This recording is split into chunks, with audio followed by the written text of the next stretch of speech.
Baik, assalamualaikum warahmatullahi wabarakatuh.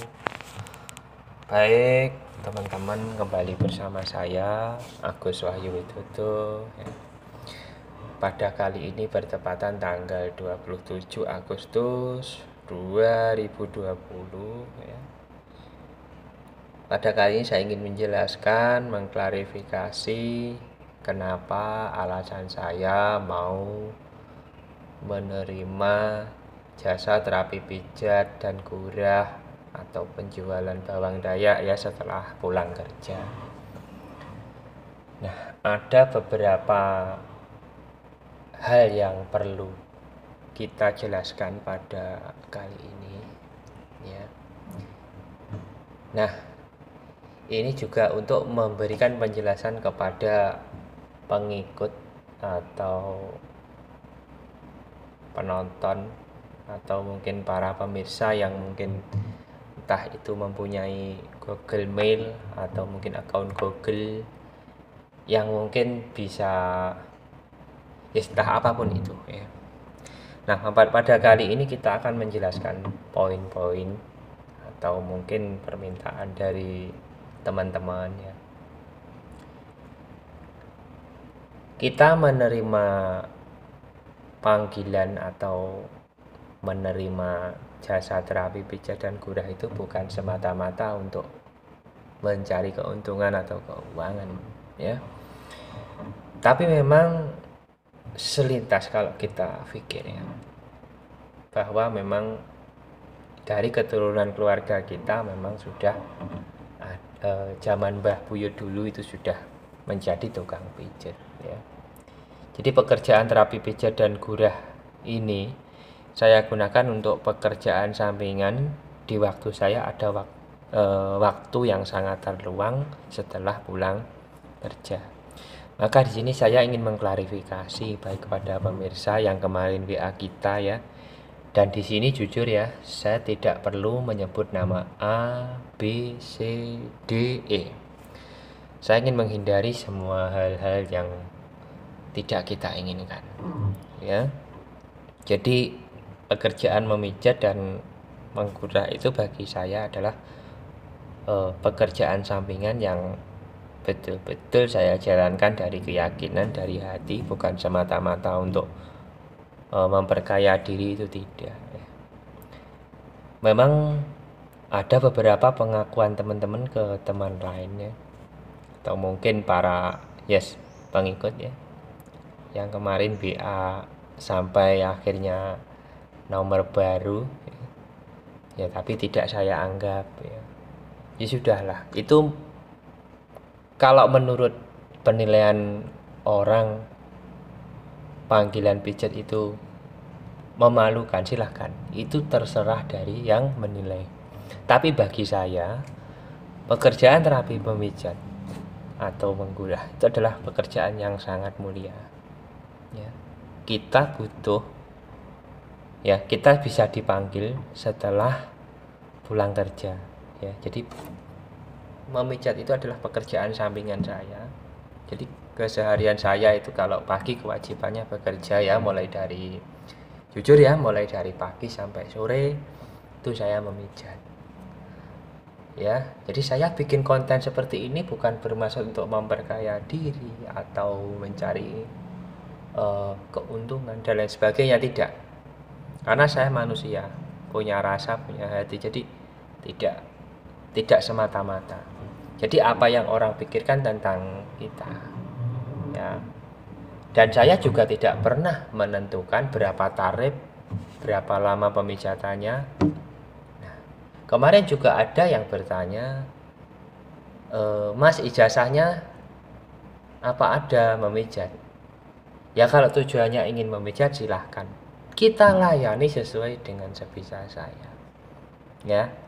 Jadi mohon maaf, zaman mbah saya dulu memang tidak ada ijazah apapun, tapi karena saya sudah niat dan yakin dari hati dan bersumpah, dan keluarga saya pun juga menyetujui dan tidak keberatan. Kita juga mempunyai batas-batas tertentu seperti itu. pemirsa. Jadi memang saya juga mendengar, bukan katanya, saya juga mendengar sendiri pengakuannya. Pekerjaan memijat itu memalukan. Ya itu terserah bagi yang menilai. Kalau pekerjaan saya ini dianggap memalukan atau mungkin istilahnya pekerjaan saya ini dianggap sebagai ya hal yang sangat memalukan karena sudah bekerja tetap tapi kok masih tetap mau menerima panggilan, itu terserah dari yang menilai. Tapi secara jujur, yang terpenting bagi saya adalah yakin, ya. Bagi saya yang penting hidup itu bisa bermanfaat untuk orang lain, bukan bermaksud pamer, sombong dan lain sebagainya. Bagi saya itu hidup yang terpenting adalah apa? Bermanfaat bagi orang lain. Kalau dikatakan manusia hidup itu memang tempatnya salah, tempatnya orang yang munafik, itu tempatnya. Secara jujur seperti itu. Ya, kalaupun dianggap memalukan, pijat panggilan itu memalukan, monggo. Ya. Dan secara jujur saja, secara jujur, memang kalau masalah bertanya mengenai ijazah, saya tidak ada ijazah memang. Dan secara jujur saya sudah mendalami pekerjaan sampingan seperti ini sudah lama. Jadi setelah pulang kerja, apabila ada pelanggan yang membutuhkan kami, di saat saya sudah pulang kerja ada yang membutuhkan, kita juga siap dipanggil, mau datang ke tempat kita juga bisa. Kita sebagai orang fleksibel, ya.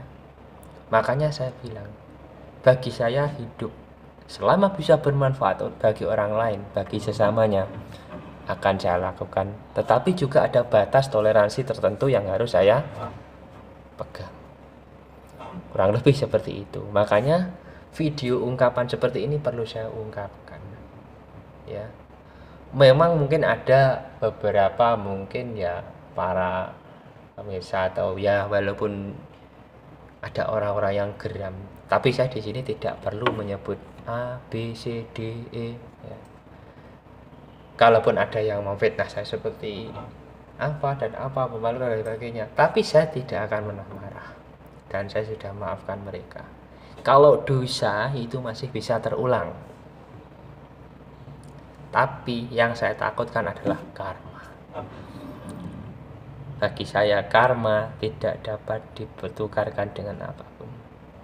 Bagi kita, saya yakin dan kita yakin bahwa rezeki itu tidak akan pernah tertukar pada yang lain.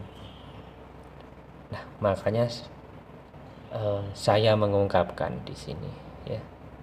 Dan sebelumnya saya mohon maaf bila ada kata-kata yang menyinggung, ya. Karena saya manusia.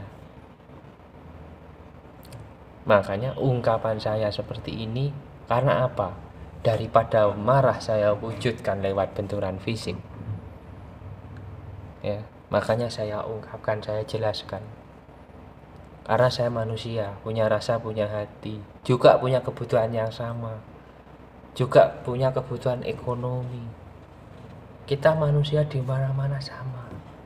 Selama sesama manusia bisa saling bermanfaat, bagi kita itu akan lebih indah dan jauh lebih menguntungkan dibandingkan dengan menilai orang lain yang tidak pasti. Lebih baik kita bermanfaat bagi orang lain dengan sebuah tindakan sehingga kita betul-betul akan menjadi orang yang bermanfaat. Orang baik masih ada yang kejelekan, ya. Orang benar pasti ada salahnya. Orang salah itu belum benar. Bagi saya yang terpenting adalah jujur dan bermanfaat. Jadi sekali lagi mohon maaf, ya.